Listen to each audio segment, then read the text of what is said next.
तो real number का पहला टॉपिक है यूक्लिड्स डिवीजन लेमा। अब मैं अगर आपसे बोलूं कि यूक्लिड्स डिवीजन लेमा आपने बहुत बार यूज़ किया है, लेमा या एल्गोरिथम वो देखेंगे फ़र्क क्या है। यूक्लिड्स डिवीजन एल्गोरिथम या लेमा आपने बहुत बार लगाया है, बहुत बार यूज़ किया है। जब भी आपने 2 नंबर का डिवीजन किया है आपने यूक्लिड्स डिवीजन लेमा एल्गोरिथम लगाया है। देखते हैं कैसे लगाया था आपने। ओके, तो मान लीजिए हमारे पास 2 नंबर हैं, 5 और 2 ले लीजिए, इनको ज़रा डिवाइड करिए, है ना। ज़्यादा बेटर रहेगा कि 5 को डिवाइड करें 2 से, वरना डेसिमल में आ जाएगा हमारा। डेसिमल में नहीं लेके आना है हमें अभी, तो हम क्या करेंगे, क्योंकि 5 बड़ा है 2 से तो हम 5 को डिवाइड करेंगे 2 से। ठीक है, अब देखिए क्या हुआ है, अगर आप इसको डिवाइड करते हैं, जानते ही आप 2 to the 4 और रिमाइंडर बचेगा 1, कोई मसला नहीं है इसमें। सही है, इसको हम क्या बोलते हैं, नंबर को क्वोशिएंट बोलते हैं, याद ही होगा आपको। क्वोशिएंट बोलते हैं इसको बोलते हैं हम रिमाइंडर, है ना। इसको हम क्या बोलते हैं, डिवाइडेंड। ओके, और इसको हम बोलते हैं डिवाइजर। कोई दिक्कत नहीं है इसमें, सही है। अब अगर मैं नाम दे दूं इसको मैं बोल दूं, इसको वेरिएबल दे दूं, ए बोल दिया मैंने इसको। डिवाइजर को मैं मान रहा हूँ बी हो गया, रिमाइंडर हो गया मेरा आर, और क्वोशिएंट हो गया क्यू। ओके, अब बताइए मुझे, अगर मैं इसको इस तरह से लिखूं, 5 यानी कि dividend equals to divisor into quotient plus remainder, इस तरह लिख सकता हूं उसको मैं। यही तो हो रहा है, डिवाइडेंड को मैंने डिवाइड किया 2 से, है ना, into 2 to the 4 plus 1 remainder, तो क्या बन गया, डिवाइडेंड आ गया मेरे पास। यही तो किया मैंने अभी यहाँ पे, सही है। एक और एग्जांपल लेते हैं। अब मान लीजिए 5 और 3 ले ली मैंने, 2 नंबर, इनको डिवाइड करिए ज़रा, है ना। 5 बड़ा है तो डिवाइडेंड बन जाएगा, 2 बचा यहाँ पे, कोई दिक्कत नहीं है। अब फिर से लगाऊँ अगर मैं ये चीज़ यहाँ पे, ये क्या है देखा जाएगा, तो a equals to B into Q plus R. अब फिर से लगाऊँ ये चीज़ में, a equals B Q plus R, है ना। ये क्या हो गया आपका b, क्या कर दिया मैंने, सही। ये हो गया आपका a, ये हो गया आपका r, और ये हो गया आपका क्वोशिएंट q, सही है। तो अब मैंने फिर से लगाया यहाँ पे, तो क्या करूँगा मैं, 5 इक्वल्स 3 इंटू 1 प्लस 2, सही है। तो फिर से हो रहा है, अब 5 equals to 3 into 1 plus 2, dividend equals divisor into quotient plus remainder. चलिए, तो आपके पास समझ में आ रही होगी क्या कहना चाह रहा हूँ मैं कह रहा हूँ कि इस डिवीजन को इस तरह ना दिखा के मैं एक लाइन में दिखा सकता हूँ, सही है। इस डिवीजन को मैं इस तरह ना दिखाकर इस तरह दिखा सकता हूँ, सही है। और ले लेते हैं एक एग्जांपल, 5 और 4 ले लीजिए, सही है। 5 और 4, तो 4 हो गया आपका डिवाइजर, 5 हो गया डिवाइडेंड, क्वोशिएंट क्या हो गया 1, यहाँ पर आ गया 4, यहाँ बचा 1, सही है। अब मैं इसको लिख सकता हूँ ऐसे, कैसे, a equals to B Q plus R, सही है। तो क्या लिख दूंगा मैं, 5 equals 4 into quotient 1 plus R 1, तो ये भी 5 हो जाएगा, 4 इंटू 1 प्लस 5, ठीक है। तो अगर मैं आपसे बोलूँ, ये जो आपने करा ना, यही लेमा है, ये जो इस तरीके से लिखा है इस डिवीजन को, यही तो लेमा है, यही यूक्लिड्स डिवीजन लेमा है। समझ रहे हैं बात को।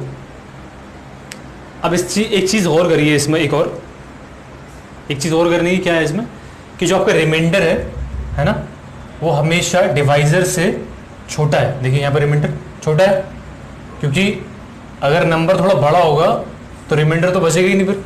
खैर छोड़िए, रिमाइंडर डिवाइजर से हमेशा छोटा है, रिमाइंडर डिवाइजर से हमेशा छोटा है, ठीक है। 3 हमने किए, आप और भी कर सकते हैं, जितने चाहे आप उतने नंबर ले लीजिए, डिवाइड करके देखिए, हमेशा जो हमारा रिमाइंडर होगा वो डिवाइजर से छोटा आएगा, ठीक है। और कितना जा सकता है छोटा, रिमाइंडर 0 भी हो सकता है, बहुत बार देखा होगा आपने। अगर पूरे का पूरा एक्जैक्टली डिवाइड हो जाए कोई नंबर तो रिमाइंडर 0 हो जाता है, चलिए, तो यानी कि मैंने देखा कि रिमाइंडर की जो लिमिट है, रिमाइंडर की जो रेंज है वो क्या है, डिवाइजर से छोटा होगा, बराबर नहीं होगा कभी भी, मगर कहाँ तक जा सकता है छोटे में, रिमाइंडर जो है 0 भी हो सकता है। सही है, ठीक है, डिवाइड करके देख सकते हैं आप बहुत सारे। या फिर मैं अगर ले लूँ एक एग्जांपल और, तो मान लीजिए 3 और 9 ले लिया मैंने, तो क्या करूँगा मैं, 9 3 3 9 0, दिक्कत नहीं है डिवाइड। रिमाइंडर देखिए अब यहाँ पे 0 हो गया है ना, डिवाइजर से छोटा है मगर वो 0 हो गया। ओके, अब आते हैं कि डेफिनेशन क्या कहती है ना लेमा की। लेमा क्या बोलता है, given two positive integers a and b, है ना। तो पॉजिटिव इंटीजर्स की बात कर रहा है यहाँ पे, अभी नेगेटिव इंटीजर्स की बात नहीं कर रहा है ना। तो देखिए सारे पॉजिटिव इंटीजर्स लिए थे हमने, 5 and 2 5 and 3 सब पॉजिटिव इंटीजर्स थे, ठीक है। a and b given two positive integers, अगर आप 2 पॉजिटिव इंटीजर्स लेते हैं, ठीक है, और उनका डिवीजन करें आप, क्योंकि यूक्लिड्स डिवीजन लेमा है, देयर एग्जिस्ट यूनिक, ये देखिए आप, ये कह रहे हैं कि वहाँ पे फिर हमें क्या मिलेंगे, यूनिक इंटीजर्स मिलेंगे हमें, जो कौन से होंगे, Q एंड R। अब देखिए अगर आप 5 को 2 से डिवाइड करेंगे तो हमेशा आपको यूनिक इंटीजर्स मिलेंगे। कौन कौन से, Q एंड R। कोएफिशिएंट भी एक यूनिक मिलेगा और रिमाइंडर भी यूनिक मिलेगा। ऐसा कभी नहीं होगा कि आज तो आपने किया 2 और 5 को डिवाइड, है ना, 5 को 2 से डिवाइड किया तो आज तो कुछ और आ रहा है कोएफिशिएंट और रिमाइंडर, कल मैंने किया तो कुछ और आ रहा है, ऐसा कभी नहीं होगा, है ना। यूनिक मिलेंगे आपको हमेशा कोएफिशिएंट और रिमाइंडर, किसी भी 2 नंबर के लिए, ठीक है। ये समझ में आई बात। तो अगर 2 पॉजिटिव इंटीजर्स लिए हैं आपने और उनको डिवाइड कर रहे हैं आप, तो आपको यूनिक इंटीजर्स मिलेंगे Q एंड R। सही है, कोएफिशिएंट और रिमाइंडर यूनिक मिलेंगे हमेशा। ओके, जो कि सेटिस्फाई करेंगे किसको, इस इक्वेशन को, जो कि सेटिस्फाई करेंगे a equals B Q plus R को। यही तो किया, 2 नंबर लिए सेटिस्फाई कर रहे हैं बी क्यू प्लस आर को, 2 नंबर लिए सेटिस्फाई कर रहे हैं बी क्यू प्लस आर को, बी क्यू प्लस आर, ठीक है। यहाँ पर भी कर जाएगा बी क्यू प्लस आर, समझ में आई। तो ये बोलता है लेमा, सिंपल सा है, समझ में आया होगा आपको लेमा। और एक चीज़ क्या कह रहा है, जो रिमाइंडर होगा हमारा, उसकी लिमिट रेंज जो होगी कहाँ से कहाँ तक होगी, 0 से बड़ा होगा, है ना, बड़ा होगा, समझते हैं अभी, लेस देन या इक्वल टू साइन, तो 0 से बड़ा होगा, ग्रेटर देन 0, या फिर इक्वल टू 0। इसका मतलब क्या हो गया, इक्वल टू 0, तो बराबर भी हो सकता है 0 के, या फिर 0 से बड़ा होगा। मगर जो डिवाइजर है हमारा, डिवाइजर से हमेशा छोटा रहेगा, डिवाइजर के बराबर नहीं होगा। ओके, चलिए ये भी समझ में आ गया।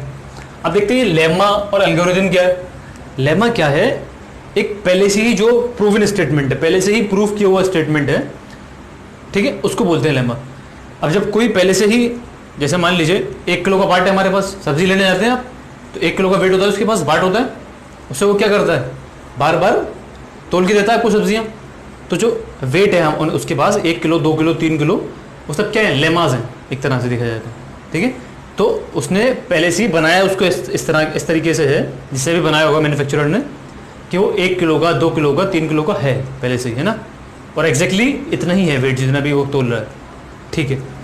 उससे हम क्या करते हैं, सब्जी को तोलते हैं फिर, या फिर जो भी चीज़ लेने जाते हैं उसको तोलते हैं, ठीक है, उसको वेट करते हैं, फिर हम वो हमें दे देता है सामान, ठीक है। तो जो उसके पास वेट है वो होता है लेमा। समझ में आ रही है बात।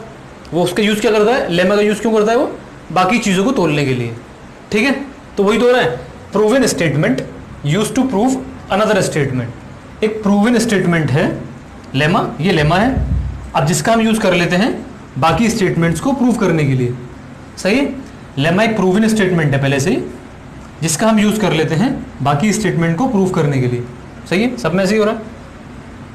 एल्गोरिथम क्या है, एल्गोरिथम क्या है, किसी कोई प्रॉब्लम है आपके पास, अगर स्टेप बाय स्टेप आप जो है प्रोसेस यूज़ करें, कुछ कोई भी प्रॉब्लम है आपको सॉल्व करने के लिए, स्टेप बाय स्टेप जो तरीका होगा, प्रोसीजर होगा, उसको हम बोलते हैं एल्गोरिथम, सिंपली।